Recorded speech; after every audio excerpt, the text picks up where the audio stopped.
Ladies and gentlemen, boys and girls, watch nerds of all ages, thank you so much for joining me on this exciting episode of Mark Vlogs Watches. Before we jump into the meat and potatoes of the rumor mill, let's go ahead and get the quick fist watch check for today out of the way, and here it is.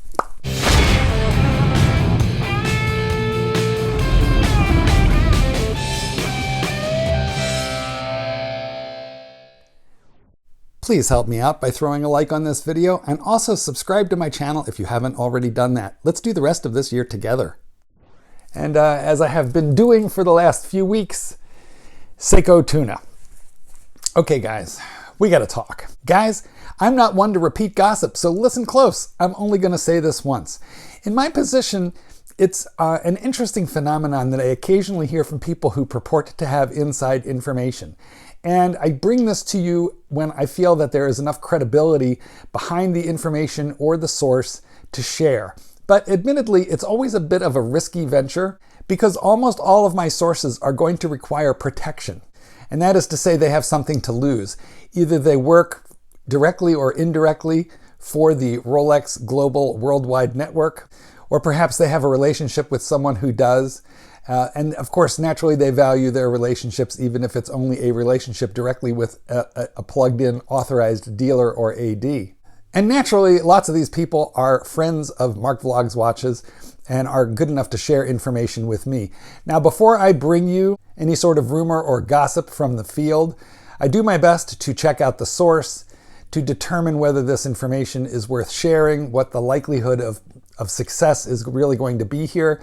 And that can be a bit challenging because some of these people necessarily need to really cover their own tracks. Thus it is that I bring you a new source this morning.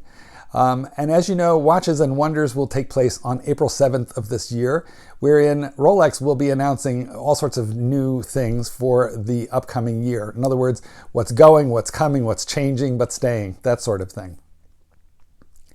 And my new source, we're going to call him for the moment J-Bro. And if this particular tidbit of information turns out to be reliable and true, and if we get even just a little bit more from J-Bro, then I believe he's going to earn an even better spy name. But for the moment, we're going with J-Bro at his request. Now, before I spill the beans on what's going to happen to the GMT, let me just float the fact that today Rolex on their YouTube channel and on their website premiered a video which leads most of us to believe, as we have long thought, as has long been rumored, that the Explorer 2 is going to come out now with a ceramic bezel. There's so many pictures of the commercial out there that you can easily find it by going on Rolex.com. And what they did was they turned the watch on its profile, on its side, shot it in the dark. So they're being very coy, obviously, about this. But I think that it's a safe guess that they're replacing that steel bezel on the Explorer 2 with a ceramic one. Although, you know what? Wouldn't it be interesting if they turn out to do something slightly different? It's a little hard to tell from the photograph. Could be tungsten that they're putting onto that bezel. Tungsten is like virtually unscratchable. So time will tell. I'll be really interested. I think it's going to be ceramic, but you know, look, there's a 5% chance that it's going to be an altogether new material. Okay, enough delay. J-Bro, I hope you are right about this. Thank you so much for sharing your information. I know you have more. I know you are naturally concerned for your privacy, your safety, your well-being, and I pledge, sir, to protect you. Here is what J-Bro has told me that he has on quite good authority. Is this true? We're going to find out on April 7th, aren't we? And J-Bro, your stock is either going to crumble at that time or you, sir, are going to be my new genius. Well, as you know, a couple of years ago, the Batman was discontinued in favor of the Batgirl, and at that time, what changed was the bracelet. The bracelet on all GMTs went from the Oyster bracelet to the Jubilee bracelet. Now, this took the GMT from a kind of like a tool watch, a legitimate tool watch, even though the Oyster bracelet on the GMTs had polished center links. Nonetheless, this was still a watch which had the tried and true Oyster bracelet, which is on most all of the Rolex tool watches.